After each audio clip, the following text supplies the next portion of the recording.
भगवान भुवन भास्कर का गोचर होने जा रहा है मेष राशि के अष्टम भाव पर। ये तारीख होगा ठीक 16 नवंबर से लेकर के 15 दिसंबर सन 2024 तक। वास्तव में एक ग्रह जब परिवर्तन करता है तो उस समय पर सिर्फ एक ग्रह अपना परिवर्तन नहीं करता स्थान, बल्कि यही ग्रह अपने आभा पुंज, अपने प्रकाश पुंज को लेकर के हमारे किसी विशेष क्षेत्र पर ये अपना प्रभाव, अपना संचारण करते हैं। आज भगवान सूर्य नारायण की बात हो रही है। एक ऐसे सूर्यदेव जो कि मेष राशि के पंचमाधिपति बनते हैं, प्रबल योग कारक बनते हैं आपके, क्योंकि पंचम भाव के स्वामी हैं। और जब यही अष्टम भाव पर उपस्थित होंगे जो कि बाधाओं का स्थान होगा, अर्थात बाधाओं से मुक्ति दिलाने के लिए सूर्य भगवान सबसे अधिक प्रभावी ग्रह माने जाएंगे। जो ग्रह सारे संसार को जो प्रकाशित कर सकता है, जिनकी आभा से सारा संसार प्रकाशमय होता है, अब यही सूर्य की आभा, यही सूर्य की पुंज किरण जो है हमारे अष्टम भाव पर आ रही है, अर्थात बाधाओं से मुक्ति पाने का ये एक अच्छा समय होगा। देख लीजिए, यदि आपको देखना है 2 से 3 साल कैसे जाएंगे, आपको शनि देव सब कुछ बता देंगे। देव गुरु बृहस्पति जो कि आपके धन भाव पर बैठे हैं वो भी बता देंगे आपका 1 वर्ष कैसे जाएगा। ठीक उसी प्रकार यदि हमको 1 महीने को जानना है, 1 महीने को समझना है, 1 महीने के चित्रण को यदि अपने जीवन पर सामने लाना है तो इसको बता देंगे भगवान सूर्य नारायण। इसीलिए इन्हें नारायण कहा जाता है। कहा गया है चंद्रमा मनसो जाता चक्षो सूर्यो अजायता, अर्थात यही जो सूर्य नारायण है वो भगवान नारायण के आँख हैं। अर्थात भगवान नारायण सबको, यदि संसार को देख पाते हैं तो इसी सूर्य की नज़र के द्वारा भगवान नारायण सबको देख पाते हैं। अब यही सूर्य का प्रकाश आपके अष्टम भाव पर पड़ने जा रहा है। क्या होगा, कैसा होगा, इसका परिणाम, इस बात को हम समझेंगे। प्रारंभ करते हैं इसके सुखद परिणाम को, क्योंकि अष्टम भाव पर हमारे पंचमाधिपति का समावेश होना, जब ये प्रवेश करते हैं तो ये वृश्चिक राशि पर प्रवेश करेंगे जो कि मेष राशि से ठीक अष्टम भाव का स्थान होगा। और सबसे बड़ी बात ये हो गई कि ये जिस राशि पर प्रवेश कर रहे हैं वो मंगल की राशि है, अर्थात सूर्य राजा हैं तो मंगल को अंग रक्षक माना गया है। अपने ही अंग रक्षक के घर पर सूर्य का आगमन होना और यहाँ पर उपस्थित रहेंगे, इस भगवान सूर्य को अपनी आदर सत्कार से भाव विभोर करने के लिए बुध देव, क्योंकि बुध देव ग्रहों के राजकुमार हैं। अब राजा और राजकुमार दोनों ही ग्रहों का प्रभाव पूरे 1 महीने तक आपके अष्टम भाव पर रहेगा। जानते हैं इसके सुखद परिणाम को, क्या कुछ मिलने वाला है ईश्वर की कृपा से। अष्टम भाव होता है आपके रिसर्च का, तो इस समय पर कुछ ऐसे ज्ञान की परावृद्धि होगी जिसके माध्यम से हम रिसर्चर बन पाते हैं, अर्थात कोई खोज आप कर पाते हैं। इस समय पर सूर्य जहां पर उपस्थित है उससे भी अधिक महत्वपूर्ण होता है सूर्य की दृष्टियां, अर्थात इस सूर्य के पास मात्र एक दृष्टि है, एक राजा के पास एक ही नज़र होता है और इसी हिसाब से वह राजा अपने समस्त प्रजाओं को एक ही नज़र से देखता है। ठीक इसी प्रकार से सूर्य के देव के पास जो इनकी 7वीं दृष्टि है वो आपके धन भाव पर बैठी है, पड़ रही है, जहाँ पर पहले से देव गुरु बृहस्पति विराजमान है और देव गुरु बृहस्पति इस समय पर वक्री होकर के एक घर पीछे का परिणाम भी प्रदान कर रहे हैं। अब इस स्थिति पे सूर्य को आप मरकरी लाइट के बराबर मानिएगा। एक मरकरी लाइट, एक हाइलोजन जहां पर जलता है, ठीक उसके सामने प्रकाश की स्थिति होती है। अब इसी हिसाब से जब द्वितीय भाव हमारा प्रकाशित होता है, कोई धन से जुड़े हुए कार्य यहां पर संभावित होंगे। अष्टम भाव रुकावट का, द्वितीय भाव जो होता है वो धन का होता है। कोई रुका हुआ धन या पैसा आपको प्राप्त होना है जो काफ़ी लंबे समय से प्राप्त नहीं हो रहा है।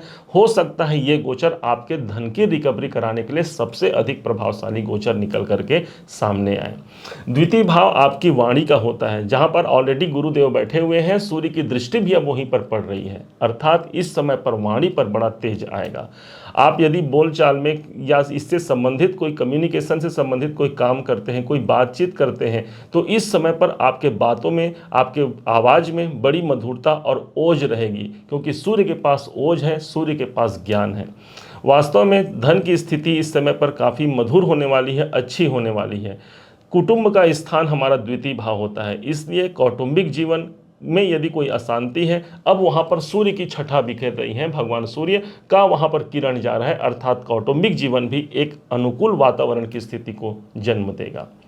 अब एक विशेष बात है कि कुछ बैंकों में आवागमन बढ़ सकता है, बैंक से जुड़े हुए कोई काम बन सकते हैं। इस समय पर आप धन संचित कर पाते हैं क्योंकि गुरु भी वक्री चल रहे हैं और सूर्य की दृष्टि भी पड़ रही है। ऊपर से यहाँ एक अच्छी बात ये देखने को मिलेगी कि शनि की अभी आपके एकादश भाव पर शनि है, शनि की दृष्टि भी इसी सूर्य नारायण पर पड़ने जा रही है।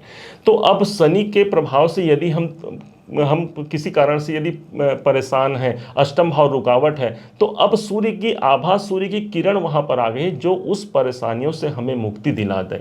ध्यान दीजिएगा, ये वाणी स्थान पर इनका गोचर हो रहा है या यहाँ पर इनकी दृष्टि हो रही है।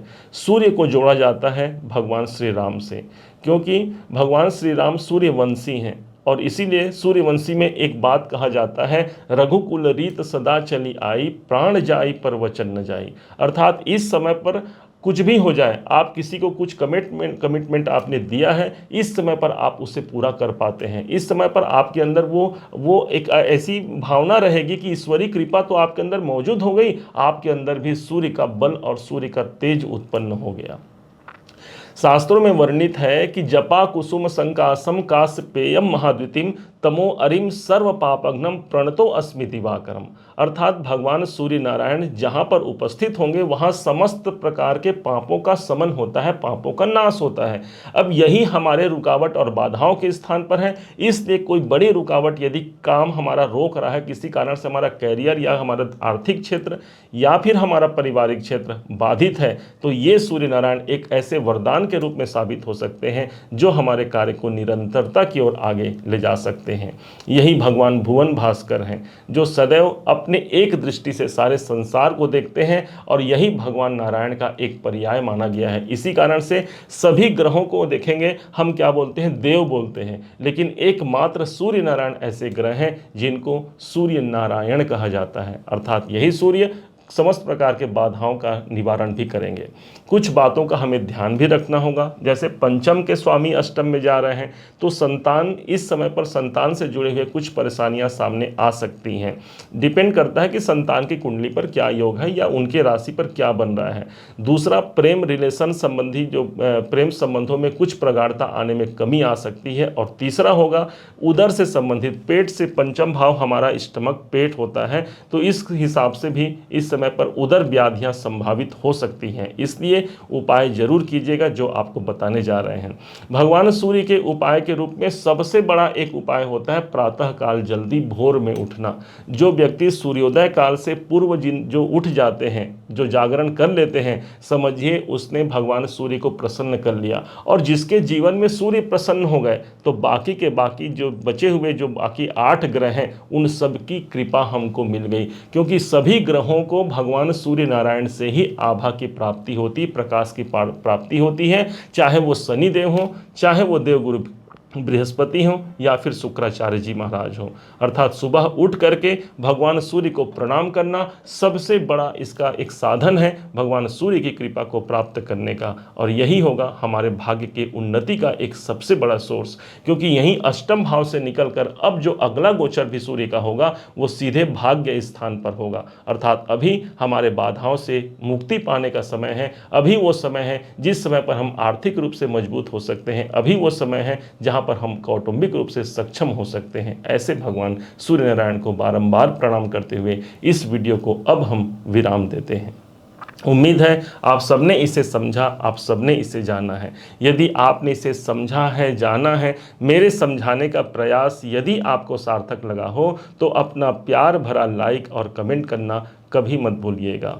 और हाँ, यदि अभी तक आपने चैनल को सब्सक्राइब नहीं किया है, सब्सक्राइब जरूर कीजिएगा। पुनः एक बार फिर आप सभी का दिवस बहुत मंगलमय हो, इन्हीं शुभकामनाओं के साथ। जय श्री राम।